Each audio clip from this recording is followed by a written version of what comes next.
এখানে থাকবে না। এই যে আলোয় আলোকিত এত ভক্ত, এই যজ্ঞ পূরণ হয়ে গেলে, দধি উৎসব হয়ে গেলে, হরি লুট হয়ে গেলে এই বাজারটা ভেঙে যাবে নাকি বাবা? আগে আচ্ছা, এই বাজারটাকে তৈরি করতে গিয়ে, এই পরিবেশটাকে তৈরি করতে গিয়ে এই মায়েরা কত কষ্ট করেছে, কত কষ্ট করেছে। বাড়ি বাড়ি গিয়ে খাওয়া দাওয়া নেই, কত মানুষের তিরস্কার তাচ্ছিল্য।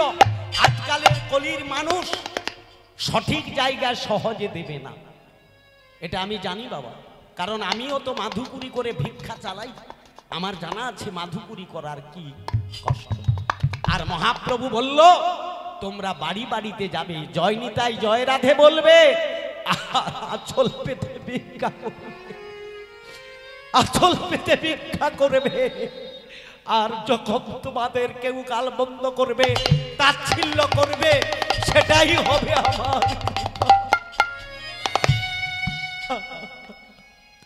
সেটাই হবে আমার কৃপা। কারণ মহাপ্রভু বলতো, জানতো যারাই তোমাদেরকে তিরস্কার করবে সেটাই তোমাদের কাছে কৃপা। কতজন কত কথা বলে, এই কথা যেদিন শুনতে পাবে, লালাবাবু জগৎসিদকে বলেছিল সেই দিন কৃপা পাবে তুমি, যেদিন চির শত্রুর বাড়িতে আঁচল পেতে ভিক্ষা করতে পারে। যারা মাধুপুরীতে যায় তারা, তাদের অহংকার হৃদয়ে থাকে না, অহংকারচ্যুত হওয়ার এই জন্য বৈষ্ণবত্তা ভিক্ষাশ্রয় নিতে গেলে মাধুপুরী স্কন্ধে ভিক্ষার ঝুলি নিতে হয়। যা গৌর হরি তার 6টি ঐশ্বর্যকে বৃন্দাবনে রেখে আজ এই কলিযুগে তিনি ভিখারির বেশ ধারণ করলেন। তিনি হলেন সরৈশ্বর্যপূর্ণ, তাই তিনি বলেছিল, ওগো রাধে, আগামী কলিযুগে আমি আমার স্কন্ধে নেব ভিক্ষার ঝুলি, অঙ্গে নেব নামাবো, স্কন্ধে নেব নামের ঝুলি, স্কন্ধে নেব নামাবলি, দারে দারে বেড়াইব রাধে কৃপা করো বলে, দারে দারে নাম বিলাব রাধে কৃপা করো বলে, দারে দারে নাম বিলাব, আমি দারে দারে নাম বিলাব রাধে কৃপা করো বলে, দারে দারে প্রেম বিলাব, রাধে কৃপা করো বলে, দারে দারে নাম বিলাব, সেদিন রাধে কৃপা পাবো, আমি দারে দারে নাম বিলাব, রাধে শ্রী রাধে বলে আমি নাম বিলাব, রাধে কৃপা করো বলে, দারে দারে নাম বিলাব, হরি হরি হরি বলে, দারে দারে নাম বিলাব, রাধে দয়া করো বলে, রাধে দয়া করো বলে। তাই আমার গৌর হরি বলেছিল, এই জায়গায় অনেক বাবার বহু ধন ঐশ্বর্য আছে, এ 5 দিন কেন সারা মাসও অনুষ্ঠান করতে পারে, হ্যাঁ কি না বাবা? কিন্তু কেন জানেন, মাধুপুরীর একটা বৈশিষ্ট্য কি আছে জানেন বাবা? মহাপ্রভু প্রথমেই বলে দিয়েছেন চৈতন্য চরিতামৃতে, কি বলছে জানেন? বিষয়ীর অন্ন খাইলে মলিন হয় মন, মলিন হয় মন, আর মলিনের হৃদয়ে কৃষ্ণ না হয় ভোজন। কি বলছে মহাপ্রভু? বলল, শোনো ভক্তগণ, মাধুপুরী করবে কিন্তু বিষয়ীর অন্ন আমি গ্রহণ করি না। বিষয়ী কারে বলছে? যার প্রচন্ড ধন ঐশ্বর্য আছে। মহাপ্রভু বলছে, শোনো, আমি যাকে ধন দেই তাকে মন দেই না। কি বললাম? যাকে ধন দেই তাকে মন দেই না, আর যাকে মন দেই তাকে আমি ধন দেই না। হরি বল। আর ধন মন কোটি কোটির মধ্যে একজনের আছে, সে হচ্ছে যেমন রঘুনাথের বাবা রঘুনাথ দাস গোস্বামীর বাবা ছিলেন, পিতা ছিলেন হিরণ্য গোবর্ধন। তিনি তার পুত্রের জন্য এখনো পানিহাটিতে, উত্তর 24 পরগনা পানিহাটি, ওইখানে দণ্ড মহোৎসব এখনো হয়। যে হিরণ্য গর্ভের বার্ষিক ইনকাম ছিল 12 লক্ষ মুদ্রা তৎকালীন বাজার, যা এখন মানে 24 কোটি টাকার সমান। ঠিক আছে, তার অর্ধেকটা অর্থ আমার গৌরহরির সেবায় নিয়োজিত করেছিলেন। এখনো পানিহাটিতে 2টো দণ্ড মহোৎসব হয় বাবা। গোপীবল্লভপুরে একটা হয় স্নান পূর্ণিমার সময়, আর পানিহাটিতে হয় দণ্ড মহোৎসব। রঘুনাথের উপরে এই দণ্ড দিয়েছিলেন নিত্যানন্দ প্রভু, আর শ্যামানন্দ প্রভুর দণ্ড গুরুদেব হৃদয় চৈতন্য, তার উপরে দণ্ড দিয়েছিলেন গোস্বামীগণ। আর সেই দণ্ড রাতারাতি শ্যামানন্দ প্রভু দুঃখী কৃষ্ণ দাস নিয়েছিলেন। সেই দণ্ড মহোৎসব এখনো গোপীবল্লভপুরে হয় 12 দিন ব্যাপী। ওটা বৃন্দাবনে হতো, পরবর্তীতে শ্যামানন্দ প্রভু, রসিকানন্দ প্রভু পশ্চিম মেদিনীপুর, উড়িষ্যা, বিহার, 3টি রাজ্যের একেবারে শেষ সুবর্ণ রেখার নদীর তীরে গুপ্ত বৃন্দাবনে প্রকাশিত করলো। আর সেই গোপীবল্লভপুর এখনো প্রতি বৎসর দণ্ড মহোৎসব হয়। স্নান পূর্ণিমার আগের 12 দিন, পূর্ণিমার দিন বিশ্রাম হয়। যদি কোনো দিন যেতে পারেন এখানটায় আপাতত গিয়ে দেখবেন। আমি ওই দণ্ড মহোৎসবে আমি কোনো প্রোগ্রাম নেই না, বিশেষ করে পূর্ণিমার আগের দিন যদি রাধারানী কৃপা করে, কোনোদিন এটার ব্যতিক্রম হয় না। আমি হয় ত্রয়োদশী দিন ঢুকে যাব, চতুর্দশী থাকবো। পূর্ণিমায় দণ্ড মহোৎসবে একটু দণ্ড তো আমরা দিতে পারি না, একটু ওই মহোৎসবে সহযোগিতা করে একটু হরিকথা পরিবেশন করে তারপর আমি আসি। কোনোদিন আমি ওই স্নান পূর্ণিমাতে প্রোগ্রাম নেই না, সে কেউ আমাকে নিয়ে যেতে পারে না, যদি আপনারা মনে করেন যাবেন। তো ধন ঐশ্বর্য যার আছে তারা গোবিন্দ সেবায় দিতে জানবেন, পারবে না, কারণ ভগবান তাকে সে মন দেবে না। এই জন্য বিষয়ীর অন্ন মহাপ্রভু ত্যাগ করলেন। তাহলে মহাপ্রভু মাধবী দেবী, কটা কথা বলি, কটা প্রসঙ্গ, 3.5 জন বৈষ্ণবের মধ্যে কাই পাত্রবাবু আছেন, বৈষ্ণব কজন? বৈষ্ণব কজন বাবা জানেন? সত্যযুগে 5 জন বৈষ্ণব ছিল, শিব, শুক, নারদ, দম্বুর, হনুমান। এই 5 জন হয় বৈষ্ণব প্রধান। মহাপ্রভু যখন বৈষ্ণব ধর্ম প্রচার করলো, তারপরে মহাপ্রভু 3.5 জন বৈষ্ণবকে আখ্যা দিলেন। এদের মধ্যেই বৈষ্ণবত্বার প্রকাশ আছে। 3.5 শুনলে অবাক হবে। আগে 3 জন হোক কি 4 জন হোক, 3.5 জন হলে সেটাও আবার কি করে? অর্ধেকটা বৈষ্ণব আর অর্ধেকটা কি অবৈষ্ণব? কি কথাটা আসবে কি করে?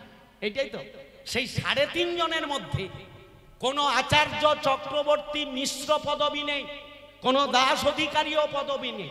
চৈতন্য চরিতামৃত দেখবেন মধ্যলীলায় এই 3.5 জন বৈষ্ণবের কথা উল্লেখ আছে।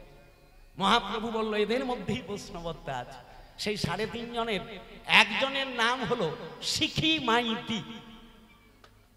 বলে যাই নামটা মনে রাখে, কি নাম বললাম? শিখি মাইতি। আর একজন হলো, কালকে যার প্রসঙ্গ বলবো বলে আর বলতে পারিনি, রায় রামানন্দ, যিনি তৎকালীন সময় জমিদারও ছিলেন বটে, ধন ঐশ্বর্য, আবার বর্ণে ছিলেন শূদ্র। শূদ্র মানে বোঝেন তো বাবা? আরে ব্রাহ্মণ, ক্ষত্রিয়, বৈশ্য, শূদ্র, যেটা আপনারা নিচু কাস্ট বলেন।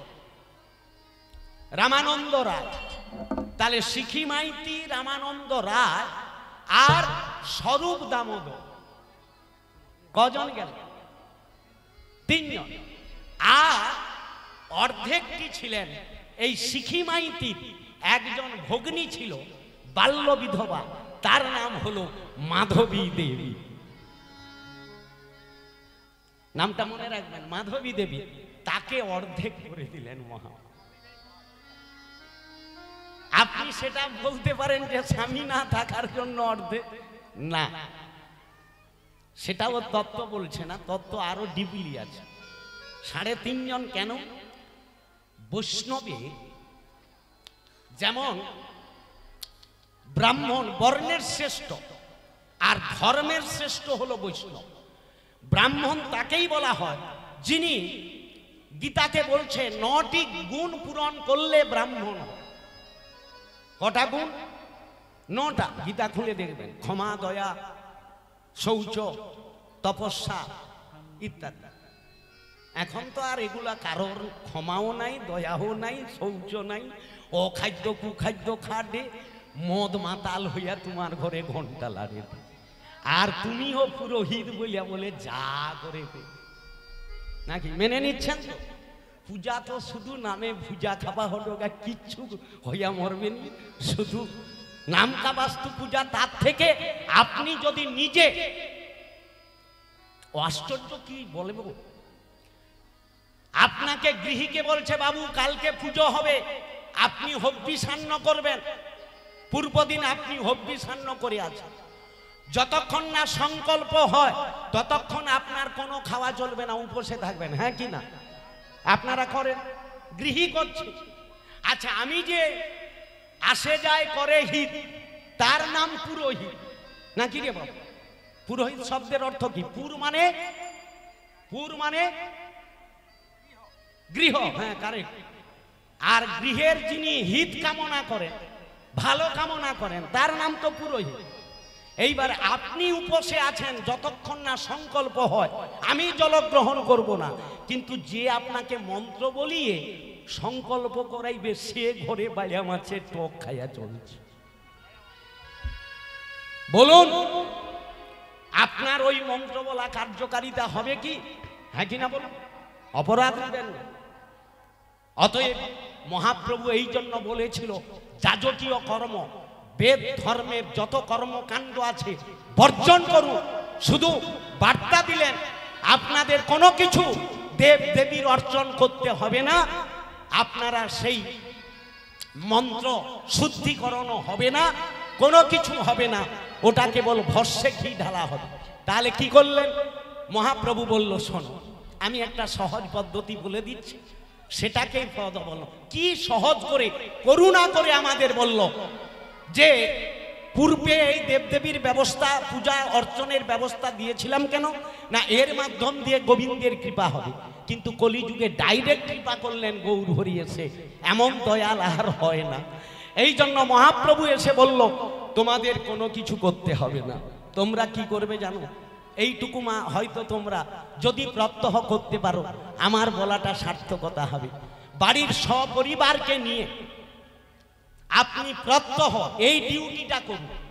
সন্ধ্যাবেলা তুলসীতে প্রদীপ প্রজ্বলিত করে ধূপ দিয়ে বাড়ির সবাই সদস্যকে নিয়ে যদি 30 মিনিট সবাই মনের ভাবাবেগে একটু মহামন্ত্র হরি নাম করে নেবেন, দেখবেন আপনার আর কোনো কিছু করা লাগবে। করা যাবে তো মায়েরা? হ্যাঁ কিনা বলুন? আবার যদি বলবেন হরি নাম কি করে করব, মহাপ্রভু তাও বললেন খোল করতাল যদি নাও থাকে দরকার নেই। তাহলে কি করবেন? এই জন্য হ্যাঁ ধরে নিয়েছেন তো, এই জন্য মহাপ্রভু কি বলছেন জানো? ওগো 10 5 নিজ গৃহে দ্বারেতে বসিয়া, 10 5 নিজ গৃহে দ্বারেতে বসিয়া, 10 5 নিজ গৃহে দ্বারেতে বসিয়া, 10 5 দ্বারে বসে দ্বারেতে বসিয়া, হরি নাম কর সবে হাতে তালি দিয়া, হরি নামে করো সবে হাতে তালি দিয়া, হরি নাম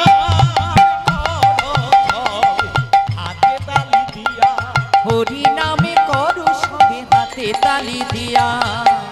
আগে নাম আগে নাম, আগে নাম আগে নাম, আগে নাম আগে নাম, আগে নাম আগে নাম। নাম মানে নাম মানে এই হরি নামের কথা বলছে তো নাকি? আগে এ তত মুশকিল ব্যাপার। আগে নাম আগে নাম, আগে নাম আগে নাম, অভিমানের মঞ্চ হতে আগে নাম আগে নাম, অভিমানের মঞ্চ হতে আগে নাম আগে নাম, অভিমানের মঞ্চ হতে আগে উলুদ নাম ধরি আগে উলুদ ধরি।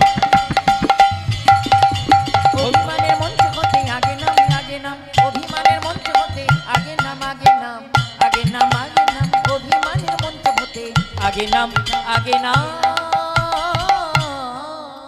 তাহলে মহাপ্রভু 10এ 5-এ, অনেকে আবার 70-80 হাজার নাইটে কীর্তনের পারিশ্রমিক নিচ্ছে, সে আবার 7-এ 5-এ জুড়িয়ে দিচ্ছে। মানে গ্রন্থ আদৌ দেখে তত্ত্ব যদি 7 আর 5, তাহলে বলো কিটা?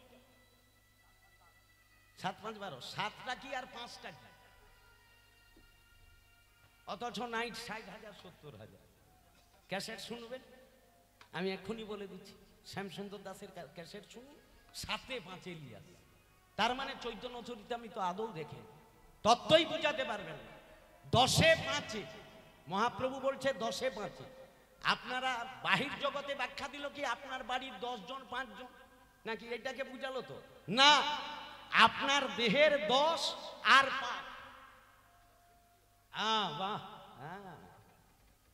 10টি ইন্দ্রিয় আর 5 কি? 10-এ 5-এ নিজ গৃহে দ্বারেতে বসিয়া হরি নাম করো সবে হাতে তালি। 10 ইন্দ্রিয়কে একযোগ করো, আর 5টা কি? না, 10টা ইন্দ্রিয় তো বলে, 5টা কর্মেন্দ্রিয়, 5টা জ্ঞানেন্দ্রিয়। 10 ইন্দ্রিয়, চক্ষু কর্ণ নাসিকা জুহাতক হস্তপদ গুজ্জলিঙ্গ বাক, এই 10 ইন্দ্রিয়। আর পঞ্চপ্রাণ, না ওটা তো পঞ্চভূত হয়ে গেল। পঞ্চপ্রাণ, প্রাণ অপান সমান বান উদ্যান। তত্ত্ব তো এখানে। এই তত্ত্ব মানে ঝাঁটা কোন পাশে রাখবো, কুলা কোন পাশে রাখবো, নারকেলের 3টা কেন ছাঁদা, তার কটা ছাঁদা সে নিজে জানেনি, অথচ তাকে বলে তত্ত্ব সম্রাট। এই তো এখন জগৎ। ইউটিউব খুলবেন, তত্ত্ব সম্রাট বলে বলছে। হরি বল, হরি বল। যাক, এখন তত্ত্ব বলতে এটাই। এই যে 10 5 চৈতন্য চরিতামৃত টোটালটাই তত্ত্বের উপরে আছে। 10-এ 5-এ নিজ গৃহে দ্বারেতে বসিয়া হরি নাম করো সবে হাতে তালি। তাহলে এত সহজ করে দিল, এইটাই করলে আপনার কাজ হয়ে যাবে। আপাতত সন্ধ্যাবেলায় এইটুকু ডিউটি দেন মা। সারা দিন তো ফাঁকি দেখালেন, সারা জীবনটাও তো ফাঁকি দেখালেন। বাড়ির সপার্শ্বদকে নিয়ে, বাড়ির সকল সদস্যকে নিয়ে এইটা আপাতত প্রত্যহ ডিউটি করুন, দেখবেন একদিন না একদিন রাধারানীর কৃপা হয়ে যাবে। নাকি অহেতু না হলে সন্ধ্যা হবে, বোকা বাক্স চালি করিয়া বসে। বোকা বাক্স আছে তো নাকি আপনাদের এদিকে? নেই?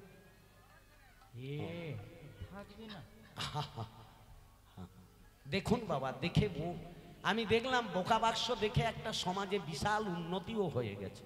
বলবো নি আর, বললে কার প্রেস্টিজে লেগে যাবে, দরকার তো এটা করবেন না। তাহলে আপনার এই যে মহামন্ত্র হরিনাম, এইটি করতে করতে কি হবে, আপনার ভেতর থেকে এই নাম নিতে নিতে অভিমানটা ত্যাগ হয়ে যাবে। আগে না, কোথা থেকে? আমি ডাক্তার, আমি মাস্টার, কি আমি রূপবান, আমি গুণবান, এই যে আমার আমিত্ব প্রত্যেকের দেহে বসে আছে। যেদিন তুমি প্রকৃত হরি নাম করতে থাকবে, এই নামের দ্বারা তোমার অভিমান শূন্য হয়ে যাবে। অক্রদ পরমানন্দ নিত্যানন্দ রায়, অভিমান শূন্য নিতাই নগরে।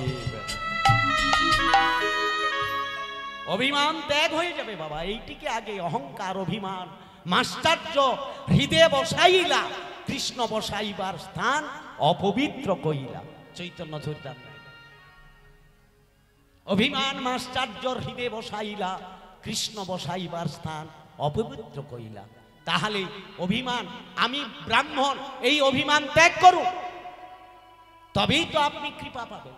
তাহলে ব্রাহ্মণের 9 গুণ আর বৈষ্ণবের